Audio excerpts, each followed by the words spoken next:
Lord Saladin, I hope you've had enough of this. Oh, okay. Okay, thank you, Lord Saladin. Thank you. I really must be getting to my Xur Report.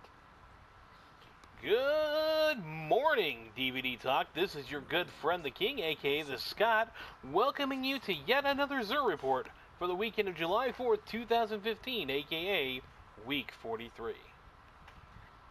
This week's Xur Report is brought to you by the Iron Banner Tournament. As you can see here, I am at the actual Iron Banner station here in the tower with Lord Saladin himself. I was going to get an interview, but he really just wanted me to step up to his mic, unfortunately. As you can see, though, I am wearing the Iron Banner gear. I've got the nice chest piece, the Iron Banner vestments. I've also got the gauntlets.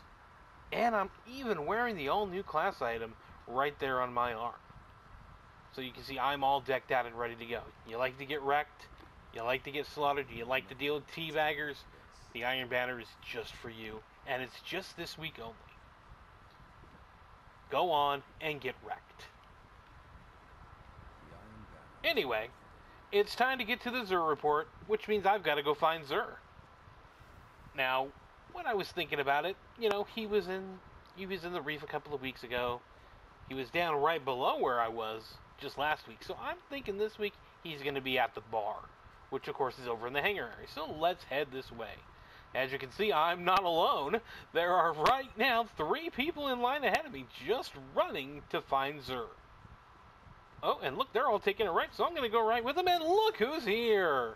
It's our good friend, old Tentacle Face himself, Xur, for the 43rd time.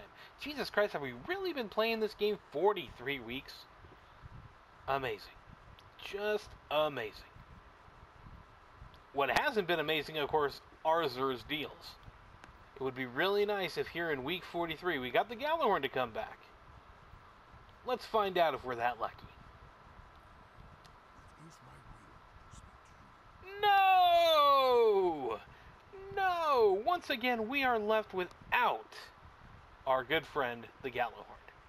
Instead, he's offering up some interesting pieces.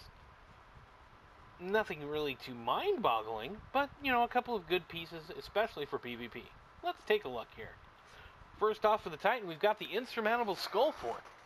It replenishes health when you pick up an orb. Stormfist kills regenerate health. Now, Stormfist is for the Striker class, but Spawn with melee energy is good for both classes. So you've got a helmet here that really is good for PvP. You spawn with melee energy every time, so you can really get punchy. This is not a bad helmet to have. It may not be as good as the Saint 14 for defenders, and the Helm of Endless Light is probably the best one for strikers, but this is a healthy balance. It works on either one, and it has some nice health benefits. So, you know, if you need a Titan helmet, you could do worse than this one.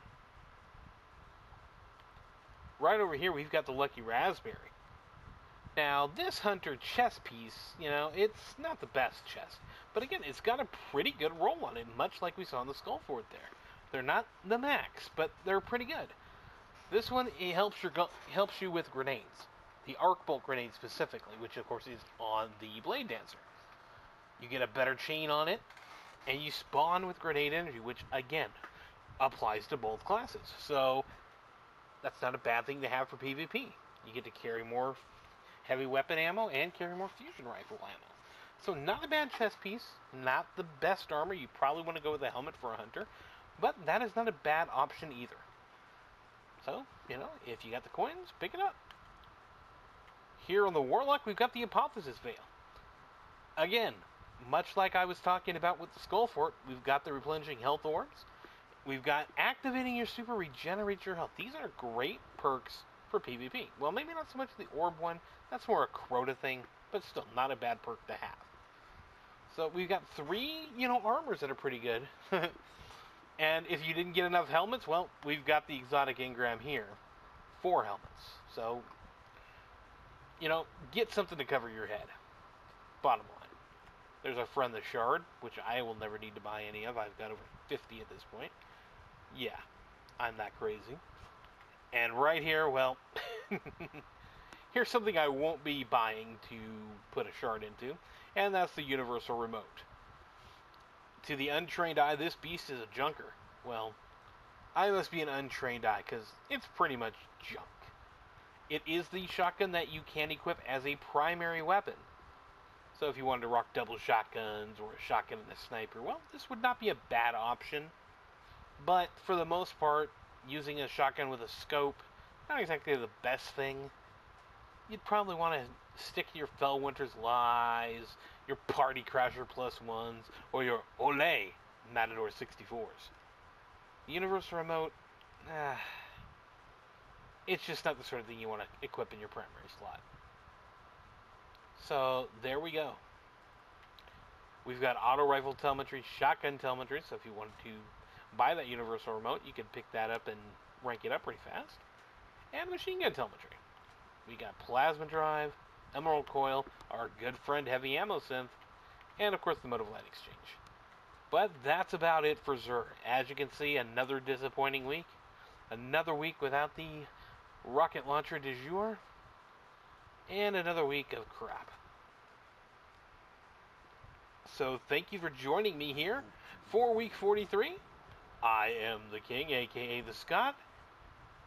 And I will see you next week. Or join me in the Iron Banner. For now, take care.